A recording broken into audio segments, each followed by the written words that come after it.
Unlike other Indian politicians, Gandhi had seen from the start of his South African days the interconnectedness, practical interconnectedness and moral interconnectedness of three important issues. There was the independence for India that many people wanted.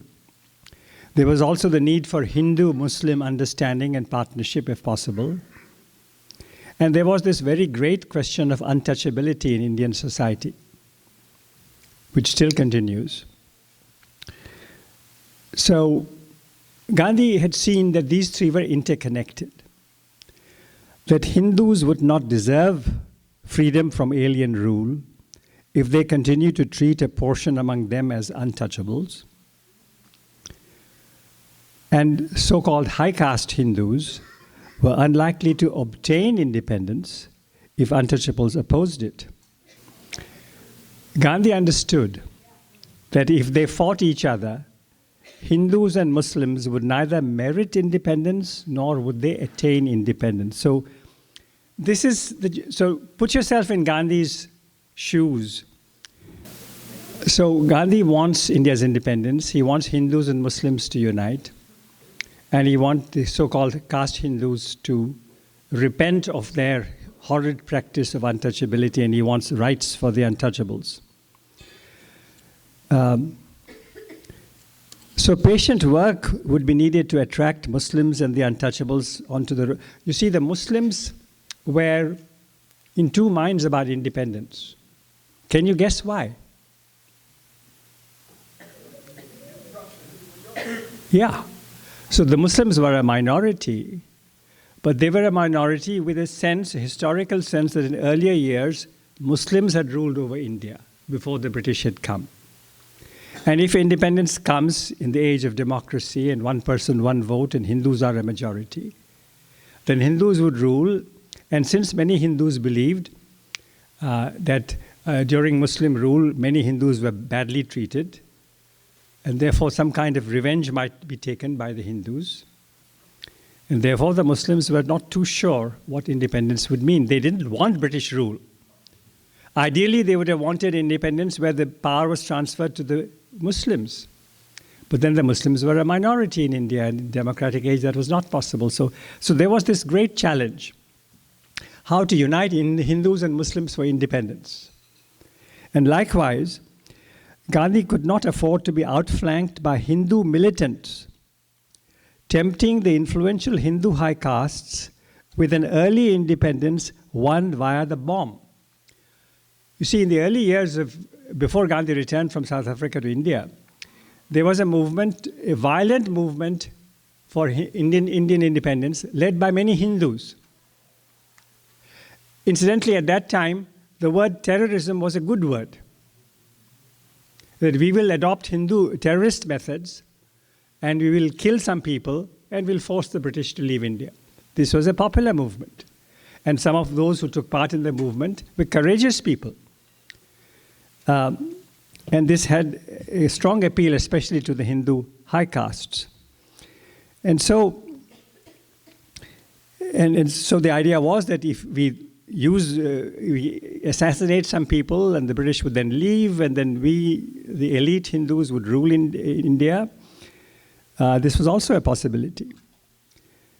And so Gandhi had to figure out how to lead an independence movement that could achieve Hindu-Muslim unity if possible, that could also simultaneously enlarge rights for the so-called low castes and the untouchables. And another advantage Gandhi had, I was mentioning this in a conversation earlier and during the break, that in South Africa, there was a large Indian community. Moreover, it was a diverse Indian community. It had Hindus, Muslims, Sikhs, Christians.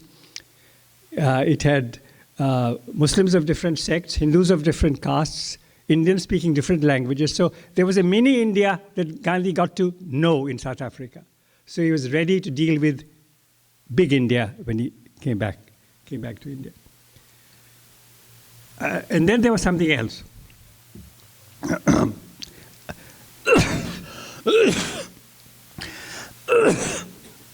So the pre-Gandhi leadership in in India was focused on some British governor or officer who they felt was unpopular, was particularly harsh. So let's expose X, Mr. X, or Lord X, or Sir X.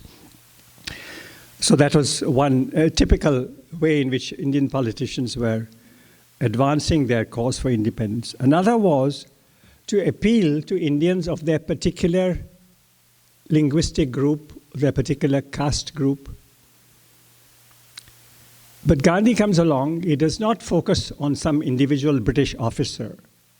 He does not focus on Indians of his type. He comes from Gujarat, but he's not focusing on Gujarati Indians. He wants to focus on all of India, and he wants to focus on the poor of India and the peasants of India.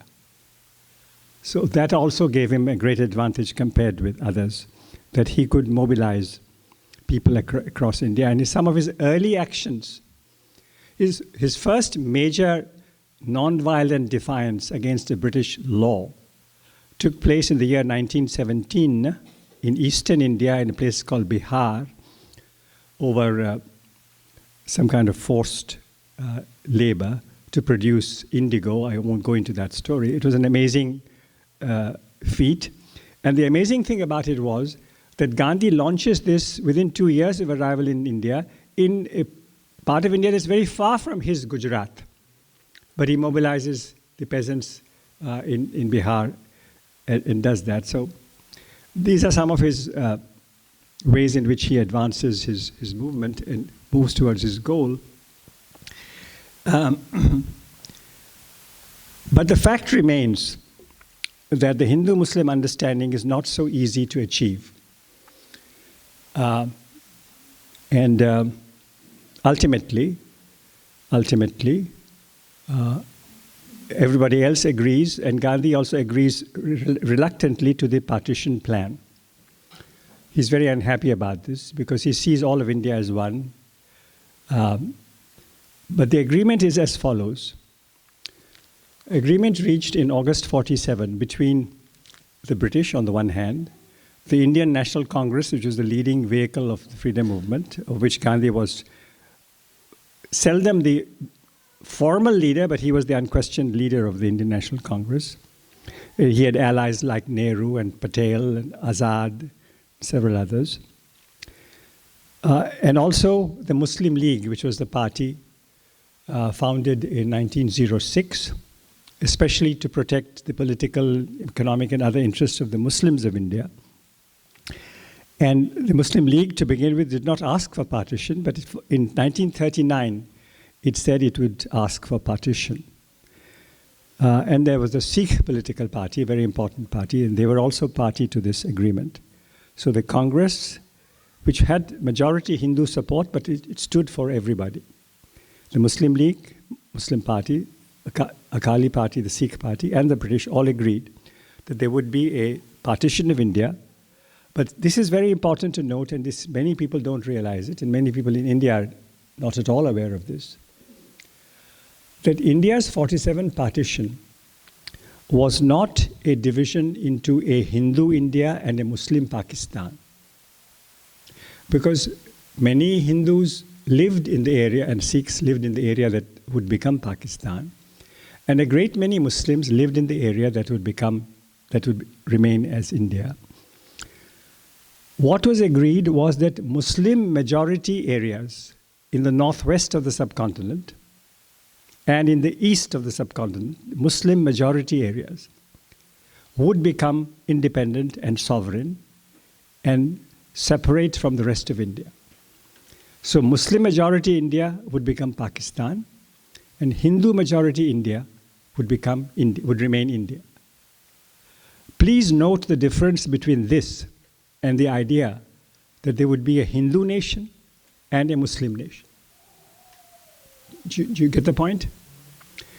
And it is true that within a few years of Pakistan being created, many Pakistanis said, we will turn Pakistan into an Islamic nation.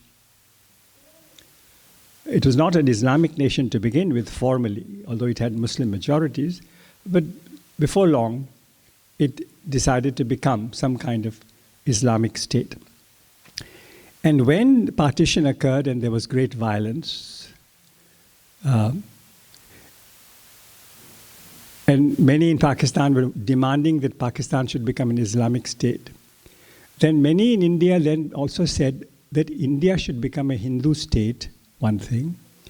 And they also said that all the Muslims remaining in India should be driven out of India and go to Pakistan. See, they want Pakistan, all right, let all the Muslims go there. And India should become a Hindu state, but that is not what happened. And as I have said, Gandhi and Nehru and other colleagues of his, and Ambedkar, who was leading figure in the preparation of the Constitution, and the people of India, the intellectuals of India, they all said, we don't like the idea that India should be separated, broken into two, but the India that remains will not be an India for Hindus alone, it would be an India for all. And here is what Gandhi had written in 1909 while he was still in South Africa. I think it's worth reminding ourselves of this. In 1909, Gandhi, if the Hindus believe that India should be peopled only by Hindus, they are living in a dreamland. Hindus, Muslims, Parsis, Christians who have made India their country are fellow countrymen and will have to live in unity if only for their own interest. The quotation continues, in no part of the world are one nationality and one religion synonymous, nor has it ever been so in India. Continues, listen to this. Is the God of the Muslims different from the God of the Hindu? There are deadly proverbs among Hindus as between the followers of Shiva and those of Vishnu, yet nobody suggests that these two do not belong to the same nation. Those who do not wish to misunderstand things may read up the Quran, and they will find therein hundreds of passages acceptable to the Hindus. And the Bhagavad Gita contains passages to which not a Muslim can take exception. Last sentence. Am I to dislike a Muslim because there are passages in the Quran I do not understand or like?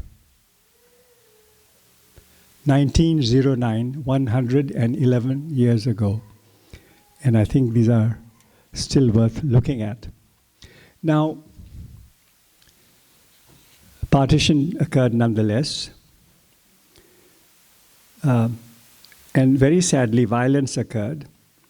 And it occurred chiefly in the great province of Punjab, from where many people have come to California and this part of California.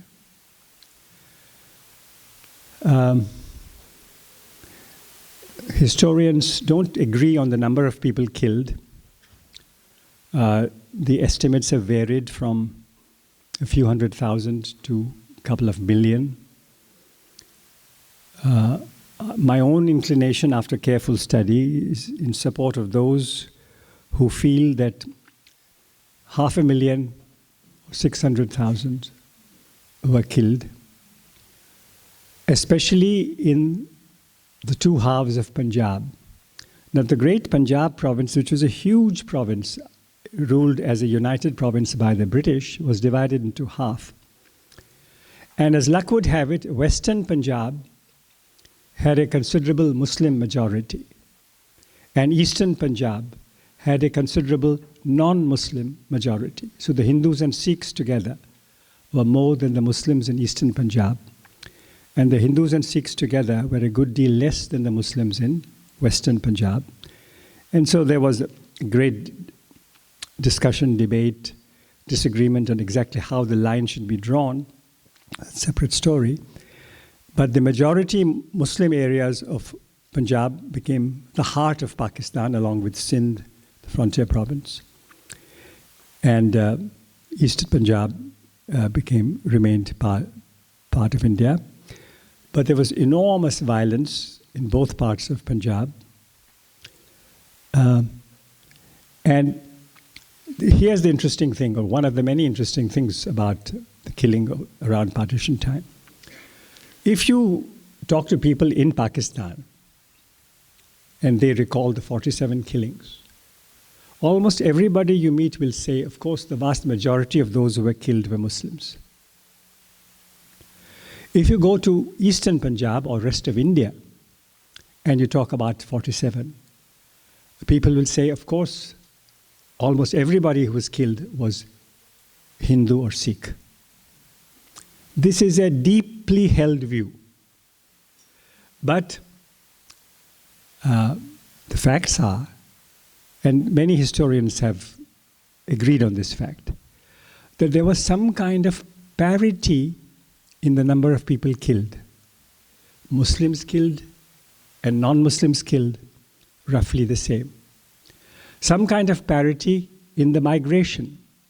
The millions who left West Punjab and other parts of West Pakistan to move to India, and the millions who left East Punjab, some other parts of India, to go into Pakistan. The numbers were the same.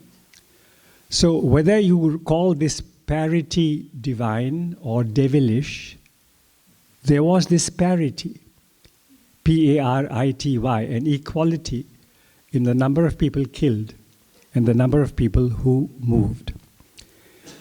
And 500,000 at least 500,000 were killed within a space of 2 months.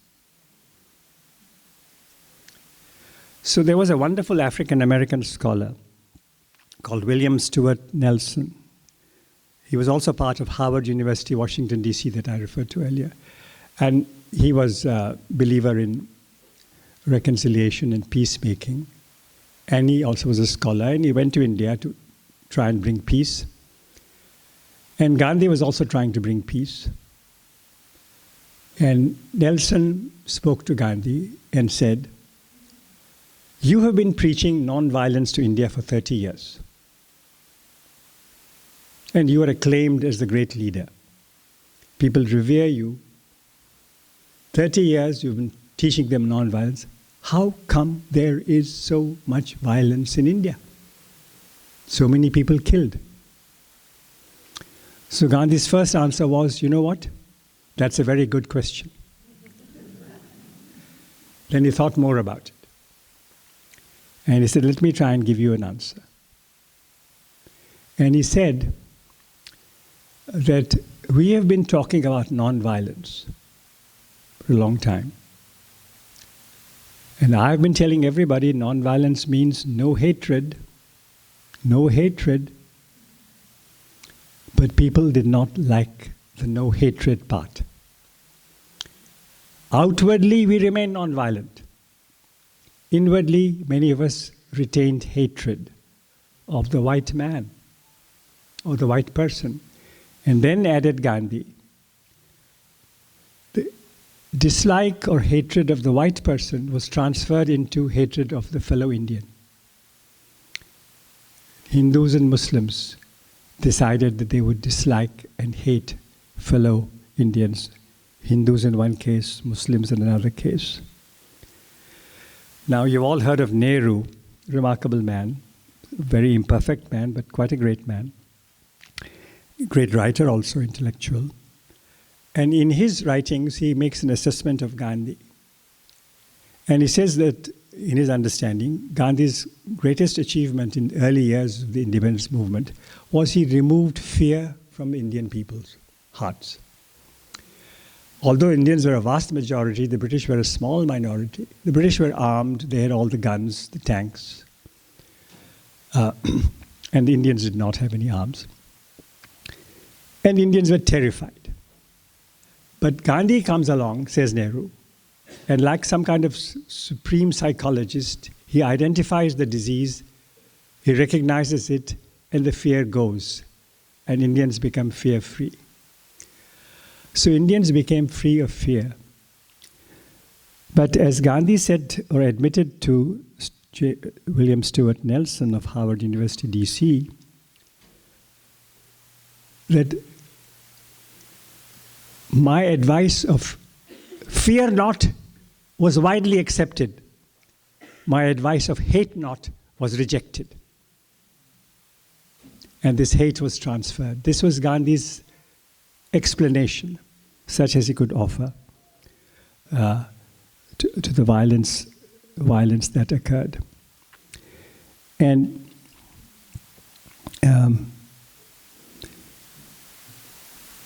now there's one other point here I might mention before we have a conversation discussion. One reason why Gandhi also acquired or increased his strong sway over the Indian people and became influential worldwide was that Gandhi helped the Indian people and the freedom movement to acquire the moral high ground. And here I'll tell you a story which will interest you. How many of you have heard of the Amritsar Massacre of 1919? Yeah, quite a few, thank you. So on April 13, 1919, in the city of Amritsar, which is the holy city of the Sikhs, within 10 minutes, several hundred and possibly 1,000 or so Indians were killed. Muslims, Hindus, Sikhs, within 10 minutes. This well-known British Brigadier General Dyer, Reginald Dyer, D-Y-E-R, he was in charge of this regiment that was brought. The people who did the actual firing were of Indian origin. They were Indian soldiers under the British in command of General Dyer. 10 minutes, at least 400 are killed. There is a crowd. And without being ordered to disperse, there is an order to fire. And people just collapse in heaps. It was the worst single incident in the annals of British imperial rule over India. Now, at the end of December of that year, there was a session of the Indian National Congress, also held in the city of Amritsar, and this schedule was fixed even before the massacre. That at the end of December 1919, the Indian National Congress would convene its annual session in Amritsar. And so they all met. And by this time, the terrible killing had taken place. Now, 3 days before the killings in Amritsar, known as the Jallianwala Bagh massacre, because that's the name of the little garden where the gathering had assembled, Jallianwala Bagh. 3 days before that massacre, there was a great procession of Indians wanting independence. There were Hindus and Muslims and Sikhs marching on the streets of Amritsar, and they were particularly unhappy that Gandhi had been arrested. And some 2 other leaders of Amritsar, one a Muslim and one a Hindu, had also been arrested. Gandhi had been prevented from coming to Punjab, and these 2 Amritsar leaders had been arrested. And these demonstrators in Amritsar became unruly. Not only did they become unruly, they became violent. And 5 English men working in Amritsar, some of them in banks and somebody, I think, with the railways, were killed. And an English woman who was a school teacher was assaulted. She was beaten up. She was riding on a bicycle and she was stopped and beaten. And then 3 days later, there was this firing and hundreds of Indians were killed. So when the Indian National Congress convened in Amritsar at the end of December 1919, there was a resolution before this House to condemn the massacre, to ask for the recall of the British Viceroy in India, to ask for the recall of the British Governor of Punjab, the province to which Amritsar belonged.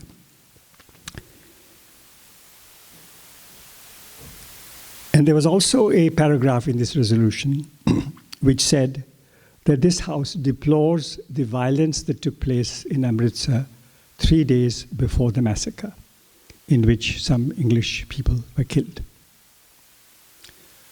So there was a discussion on this resolution, draft resolution. And speaker after speaker said that the part of the resolution where the British are attacked is, of course, very good. Maybe it should be strengthened and put in stronger language. But the part where we deplore the violence committed by the Indian crowds, that paragraph should be deleted. And one person came and said, I don't like that paragraph about deploring the violence from the Indian side. And he added, no son of an Indian mother could have drafted this resolution. And the insinuation was that this wonderful Irish lady, Annie Besant, might have drafted it. You may have not heard of Annie Besant. Is there anybody here who's heard of Annie Besant? Yes, sir, Dr. Kapoor, and some others also. Annie Besant was an Irish woman who had made India her home, and Indian home rule her life's mission. And a year or two earlier, she had been the president of the Indian National Congress. She was a very strong feminist and a very strong fighter for India's home rule. But she was white. Today, if a Finn or a Dane or a Slovak is seen in different parts of the world, people would say, oh, there is an American. In 1919 in Amritsar, any white woman is an English woman. She may be Irish, but she is British, really. No son of an Indian mother could have drafted this. And Annie Besant was there. She must have drafted this. So there was a vote. And the vote said that that paragraph should be deleted. The next day, the chair of the conference said, Gandhi ji wants to speak. Now, Gandhi ji had only arrived in India 4 years earlier. He had become very well known because he had started the Satyagraha, the non-violent disobedience. And the Bihar thing had happened and many other movements had taken place. And Gandhi had indeed become very popular. But he was not yet the unquestioned leader that he would shortly become. There were other very well-known, famous leaders. So when the chair said Gandhi wants to speak, all right, let him speak, let him speak. And Gandhi said, I've been thinking about the discussion yesterday and the remark that no son of an Indian mother could have drafted this paragraph deploring Indian excesses. And Gandhi said that I thought deeply and long about that remark. Because in fact, I had drafted it. And then Gandhi said, thinking more deeply about the remark, I came to the conclusion that only the son of an Indian mother could have drafted it. And according to an eyewitness who later became a very big figure in Indian politics called K.M. Munshi, he was a young man then at the time, he said, after making that statement that only a son of an Indian mother could have drafted it, Gandhi spoke as if his whole life depended on that question. And when he finished speaking, we were at his feet. And this large gathering decides to revoke the previous day's resolution and to reinstate that paragraph. And you can imagine that Gandhi had seized the moral high ground. And that became a very important part of the independence movement. And yet, despite the fact that India's freedom movement then became so respected in the United States, all over the world, the African Americans were so inspired by it, And in the end, India got independence. There were many factors. There was the World War. British soldiers were unwilling to remain in other parts of the world for extended periods. Freedom came, but partition also came. And despite the example of this Amritsar resolution deploring Indian excesses, violence did take place, and hundreds of thousands were killed. And Gandhi had to admit to William Stuart Nelson that Indians did not really like the idea, don't hate. They liked the idea, don't be afraid, but they were willing to nurse anger and hatred in their hearts. So I'll stop with that, and I hope it can be a conversation.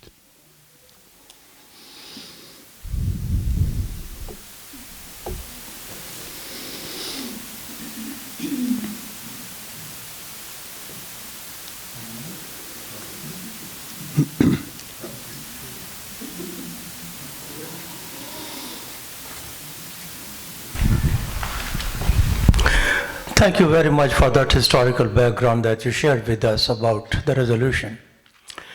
About the partition, let me be very brief. Could that have been prevented or avoided?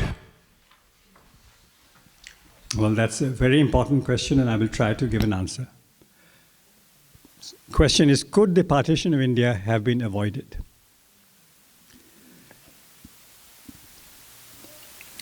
Here, I think I should mention a couple of attempts that Gandhi made to prevent partition.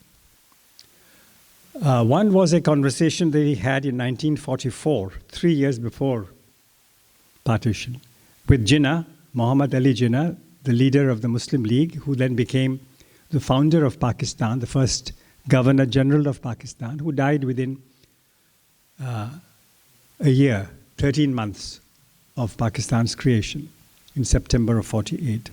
So in 44, Gandhi meets Jinnah. Jinnah is the leader of the Muslim League and is a very popular leader.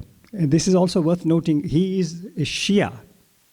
And the vast majority of India's Muslims are Sunni, but they accept the leadership of Jinnah. He's a very brilliant lawyer, and he has been also in the freedom movement for decades. In fact, it's a curious thing that when Gandhi was in South Africa, at one stage, Jinnah was thinking of joining Gandhi there. And when Gandhi returned from South Africa to India, many who welcomed him in Bombay included Jinnah, who welcomed him very enthusiastically.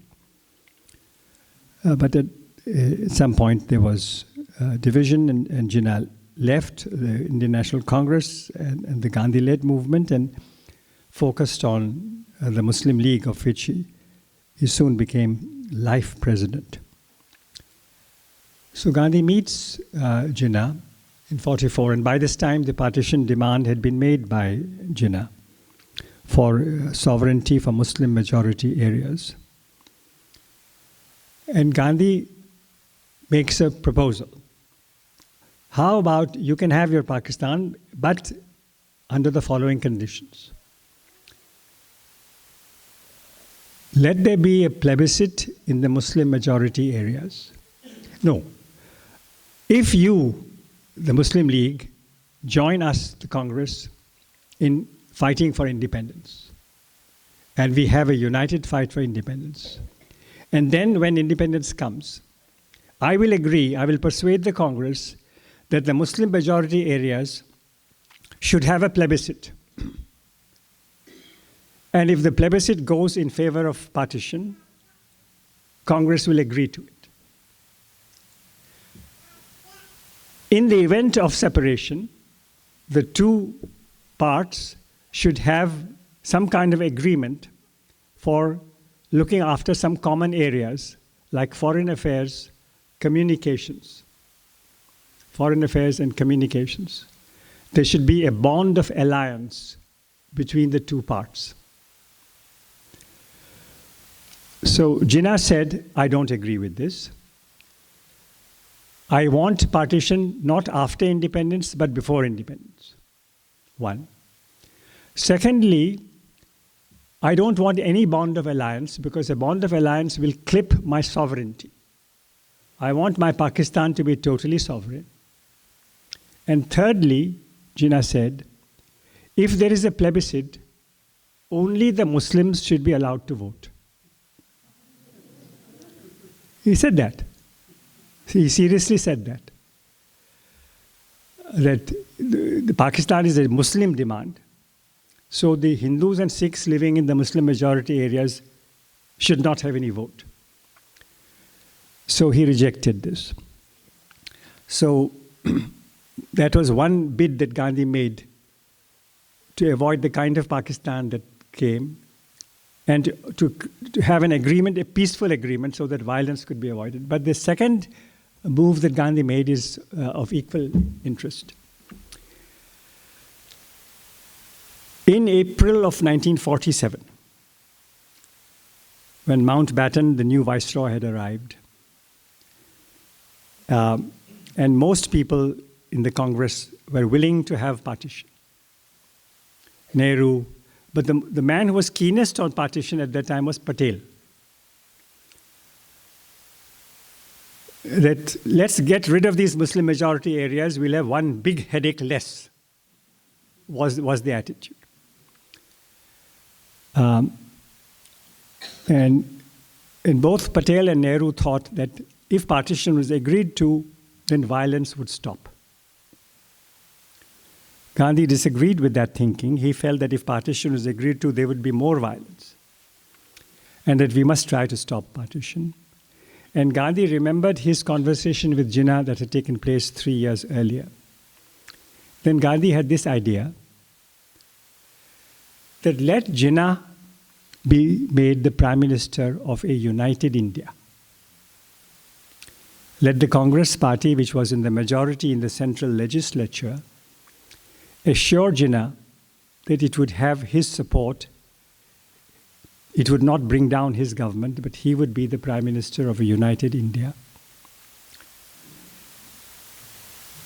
But supposing Jinnah does something as Prime Minister that was transparently anti-India, in that case, we might withdraw support. But who would decide whether this is against India's interests or not? So Gandhi had an interesting solution. He said, let Mountbatten, the new British Viceroy, be the arbiter. Jinnah is Prime Minister. Congress party majority will support him. But if Mountbatten feels that Jinnah is going too far, then Jinnah will be persuaded to withdraw the measure. This was his plan. And he proposed it. You know, people do think of Gandhi as almost a saint, a man of great ideals, a man of spiritual depth, moral convictions, but he was also a very astute politician. So he went to Mountbatten with his plan. He said, yes, Congress is willing to agree to partition. Jinnah, of course, wants partition. Most people by this time in Punjab were willing to have partition. But Gandhi said,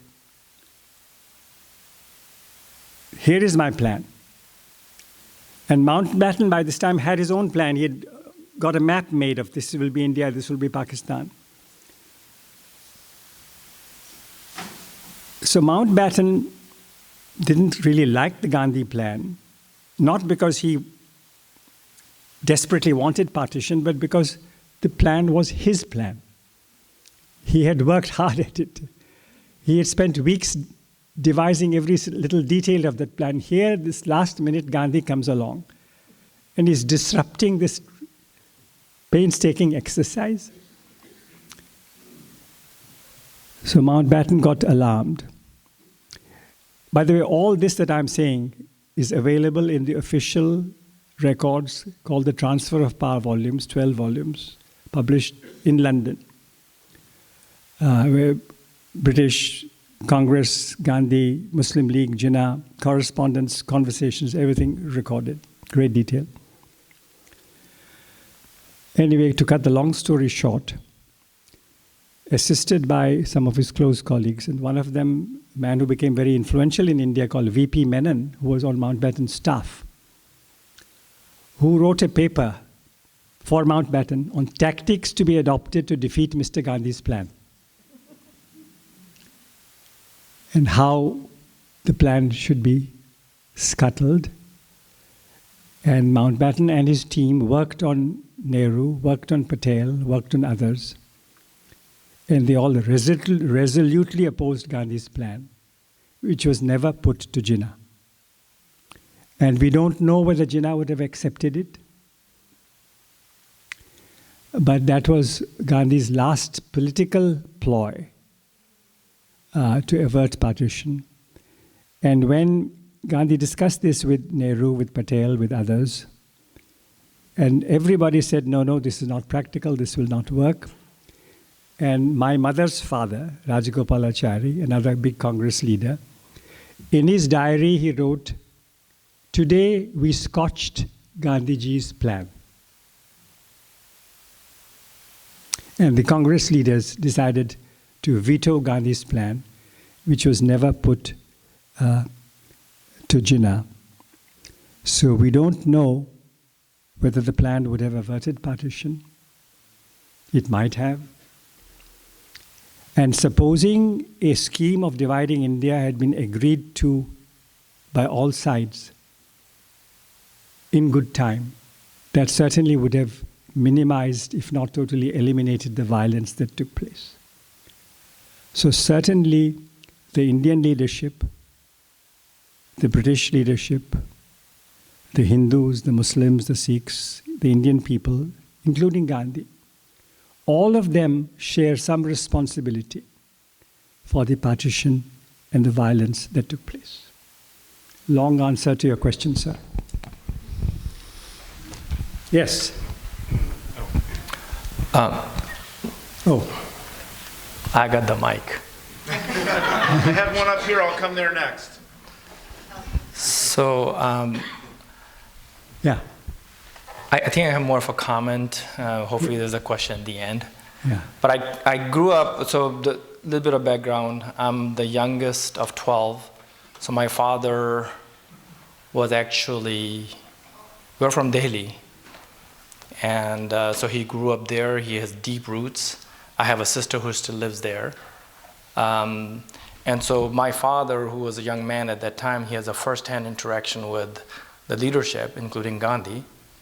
And so he was of the mind that we should not have a division. We should have one country and remain, because his roots were deeper, so as many people who lived during that time. Again, being Delhi right in the center of all the action.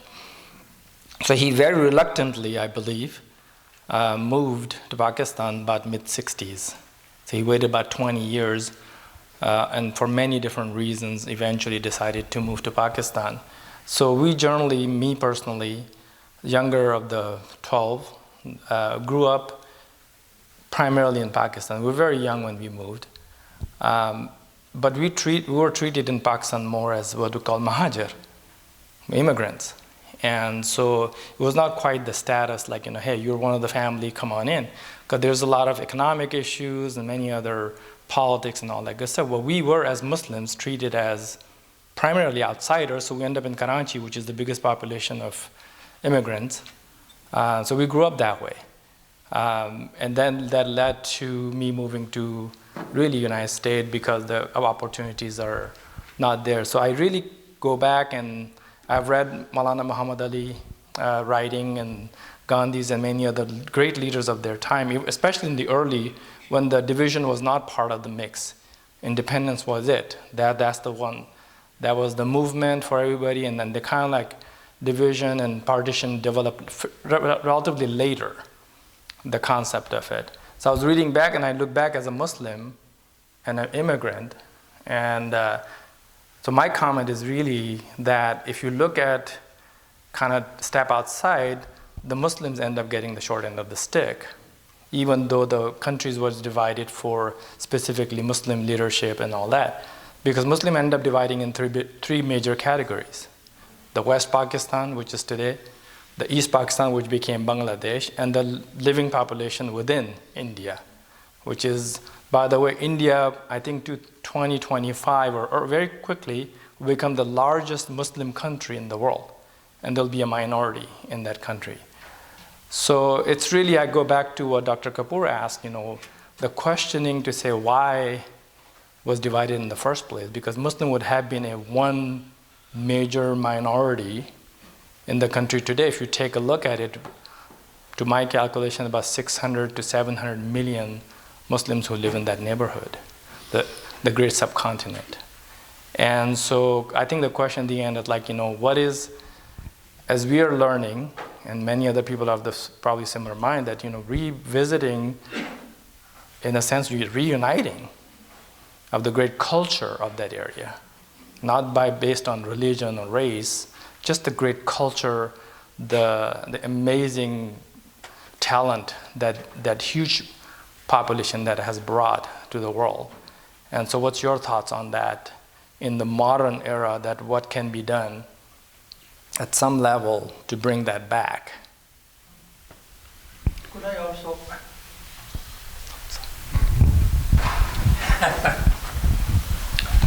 Could I also add a little bit more? Gandhiji met 17 times Mr. Jinnah, 17 times to persuade him.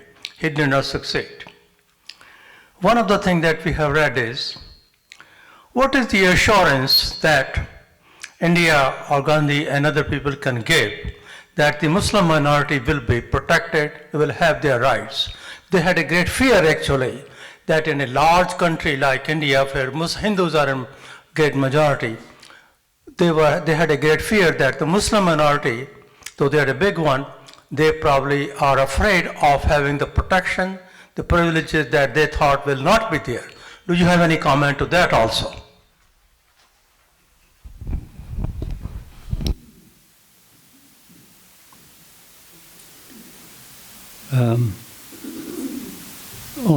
I will take your question first, sir.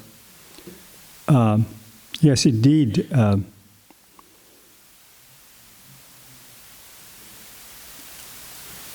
There was this fear among many Muslims that Muslim minority would not be treated well in an independent India with a Hindu majority. But the creation of Pakistan did not solve that problem. It still, as he pointed out, it is still left so many Muslims within India who had to see how the Hindu majority would treat that minority. So that vulnerability of the Muslims of India continued despite partition. On the very important question of the possibility of some kind of cultural or psychological coming together of the people of Pakistan, Bangladesh, and India is a very important question. Of course, one answer is that in the long run, they have to come together for the sake of, if we say humanity is one, and can we really insist that, yes, humanity is one except in India, Pakistan, and Bangladesh? But moreover, here we are in California. Now, dear Irfan Ali cannot today get a visa for India. Why? Because he was born in Pakistan. So the records claim. And he can't visit his sister who's living in Delhi. Just can't.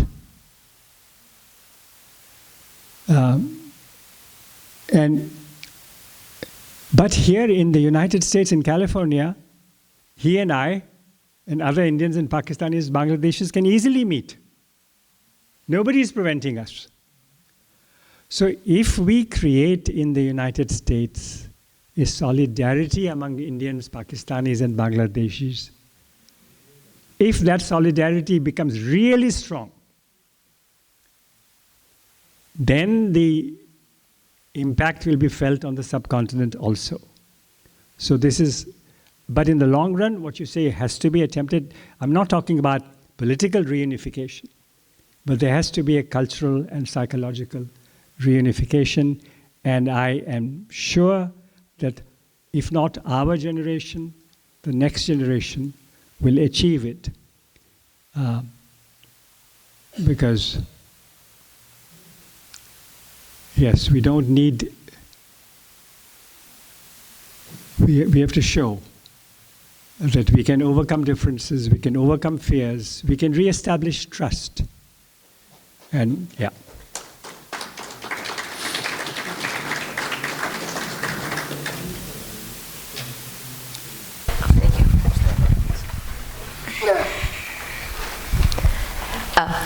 Hello. So I have a question from your lecture from yesterday. Okay. It's when you gave us a few pieces of advice of how to create, I guess, peace building within the community. You pointed out you need to speak out, preserve documentation of things. That's important. And one of the other things you said was don't hate the liar, basically, right? It's not them. But what if it's the institution? They're not a person. Can you hate an institution and still not hate the persons operating within the institution? I mean, unless you consider corporation people, but I mean.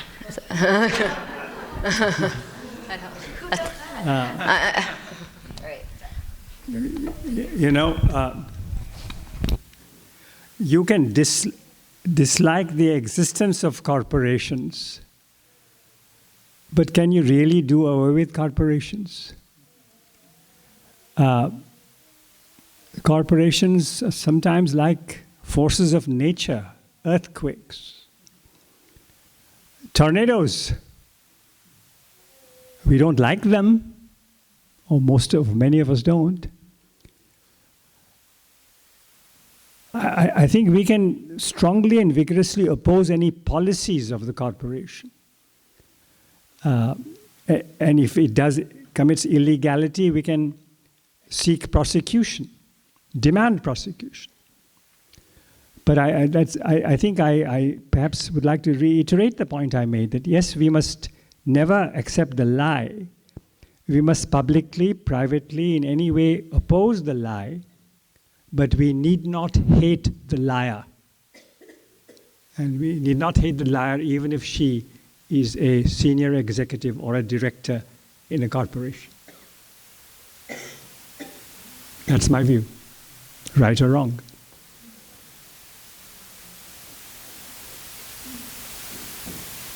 There was a lady there who wanted to say something.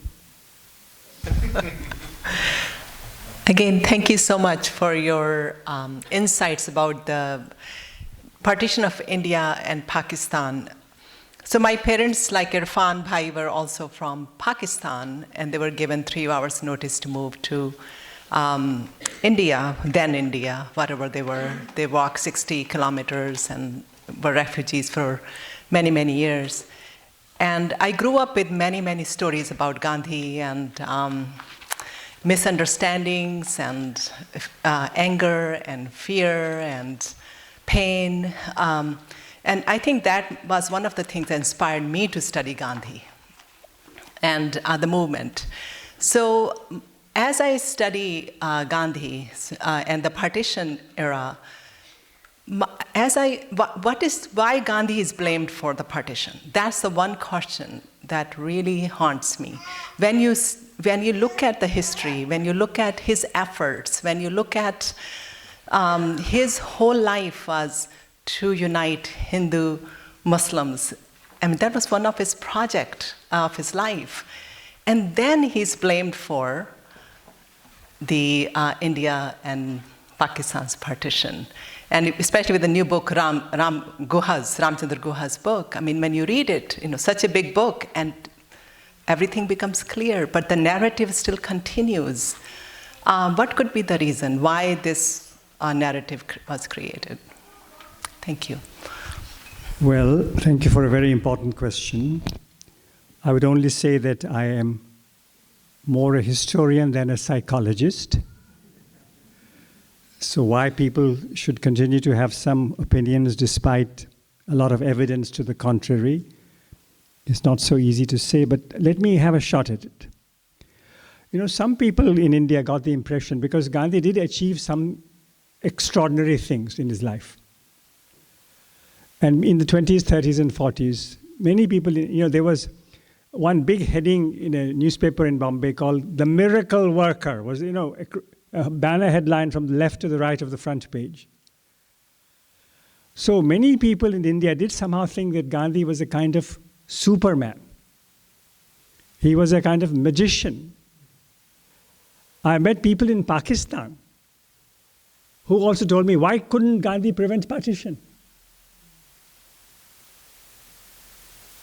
So there are people who believed, or still some who still claim to believe, that Gandhi could have done anything he wanted,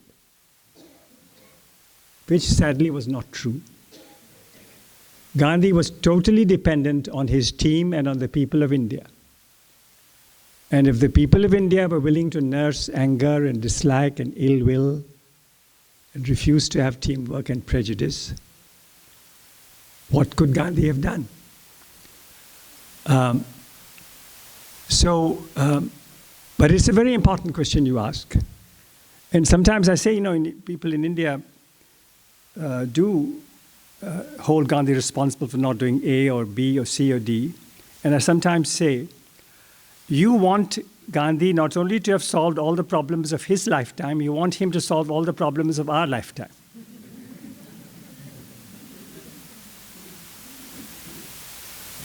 Gandhi was an astonishing human being, but he was a human being with all that goes with those two words.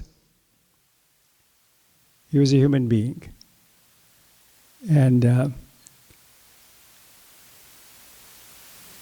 after, generations of transferring all our responsibilities to one man, now we have to figure out how we sort out these issues. So that's a great question you ask. Thank you for it.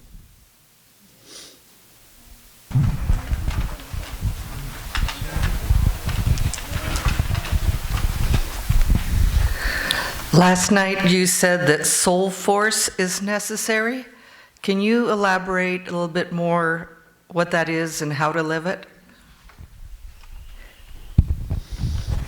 Well, I was quoting not only Gandhi, but also John Lewis, the great congressman from the South, and also Jim Lawson, who lives in California, great African-American thinker and leader. And I think soul force has a suggestion of moral force, that it is on the side of justice. And since most people do recognize justice and injustice, it's a very powerful force, emotional force, psychological force. But likewise, if the cause of justice is allied to the willingness to forgive, it becomes a very, very powerful force, a disconcerting force, before which opponents can sometimes do very little. But soul force has to be nurtured, has to be worked for. In this book, John Lewis describes how they were preparing themselves to face physical beatings, how to deal with this. Soul force also has a component of tactics and strategies, like any other kind of political activity. So I think soul force is both a force and a concept that needs a lot of work for us to take it forward and to make it practical. I think it's a great question for us all to ask in whatever situation we are. If there is some injustice, some wrong that we are unhappy about, how do we mobilize soul force against it? I'm no expert in it at all. But I know that as a student of history, that throughout ages, time and again, people who have committed themselves to what is fair, what is true, what is just, and have shown the willingness also to suffer and the willingness to forgive, the power that can be mobilized is quite amazing. So I can't provide to you a prescription, but the fact that you ask this question means that many of us are thinking along these lines. And if we know that many of us are thinking along these lines, we can have some confidence about the future. Thank you.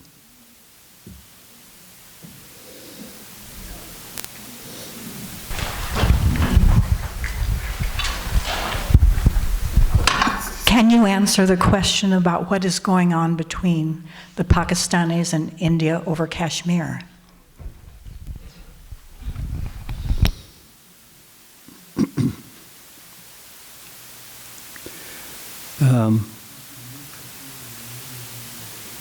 Sorry, somebody was spelling out an answer there.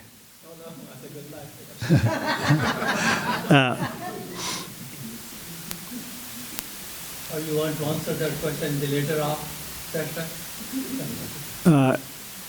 No, I'm not so sure. I could, yes. But how many minutes do we have? So far, about 10 more before 12 noon. We stop at 12 noon? If that's good for you. Yes, okay. So let me try to solve Kashmir in 10 minutes.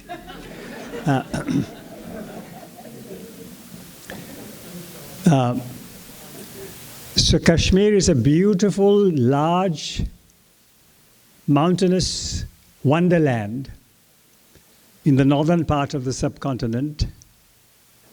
And China is not far. Parts of what used to be the Soviet Union are not that far. Afghanistan is not far. It has a majority of Muslims. It has an important number of Hindus and Sikhs. And these are not distributed evenly across the large territory of Kashmir.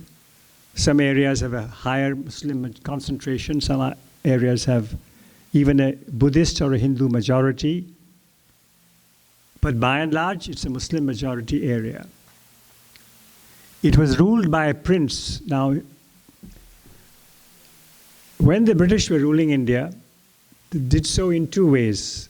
Large chunks of India were ruled directly by the British, and other chunks of India were ruled through intermediaries who were princes or rajas or nawabs. They had various titles, but these were Indian chiefs who, under the British umbrella, were given a lot of freedom to rule over their people. So when agreement was reached on India's independence and partition, it was also agreed that these portions of princely India, as they were called, and there were 500 plus little portions or large portions across the subcontinent, that the rulers of these areas would have the discretion to join either India or join Pakistan. There was also a suggestion, not clearly spelled out, that the ruler might also have the discretion to become independent.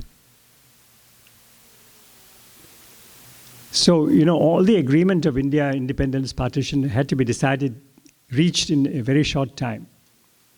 So this was part of the agreement. Now, as it happened, most of these princely states, some were within the territory of what became Pakistan, others were within the territory of what remained India.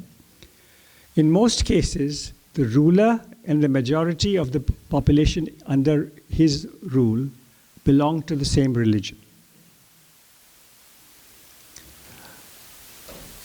But there were 3 cases where the ruler belonged to a minority religion. Kashmir was one of them. The ruler was a Hindu. The majority were Muslims. In 2 other places, Hyderabad and Junagadh, the majority of the people were Hindus, but the rulers were Muslims. So the Congress, guided by Gandhi, but also thinking of Nehru and Patel and the others, said that we are a democratic party. We want democracy. We can't let the ruler decide what should happen to his whole state. The people should decide.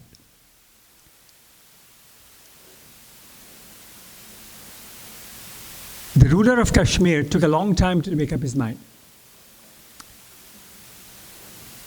in the end, there was a large movement of armed people from the Pakistani side. These were mostly tribesmen from the Northwest Frontier Province, Afridi tribesmen, armed and financed by the Pakistani government, who launched an invasion into Kashmir because they were afraid that the Hindu ruler of Kashmir would take his Kashmir state to India. He wanted to remain independent, but these raiders or invaders from Pakistan forced his hand, and he signed a piece of paper saying, "I join India," when these attackers were within 3 miles of his capital city. And the Indians sent their troops to Kashmir, and the invaders were pushed back, not entirely, but some distance. And the Indian government at that stage said that we regard Kashmir joining India only as a temporary provision. It will have to be ratified by a plebiscite. If the people of Kashmir say we want to be with India, we will accept it. In the other 2 cases, the opposite happened. And Indian soldiers went and took those places. Although in the case of Junagadh, the ruler wanted to join Pakistan, and Pakistan accepted his accession, but the Indian soldiers went in and nullified the accession.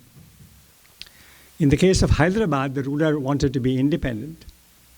Indian soldiers went in after several months and took over. And in Junagadh, a plebiscite was held, was in favor of India. In Hyderabad, no plebiscite was held, but it was clear that the people wanted to be with India. But in Kashmir, for a number of reasons which I can't list at the moment, the Indian government chose not to have a plebiscite. And when the Hindu ruler of Kashmir decided to join India, he was strongly supported by the most popular public figure of Kashmir at the time, a man called Sheikh Muhammad Abdullah.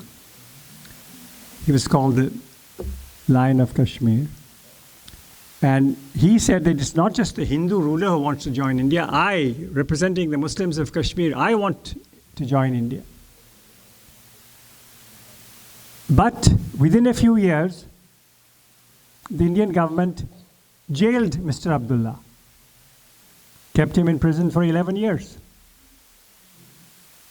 In short, the problem has been complicated by what the Indian government regards as its compulsions against holding a plebiscite.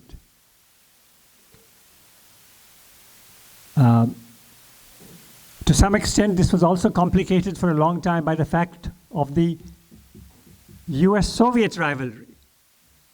And Pakistan joined the United States alliance against the Soviet Union.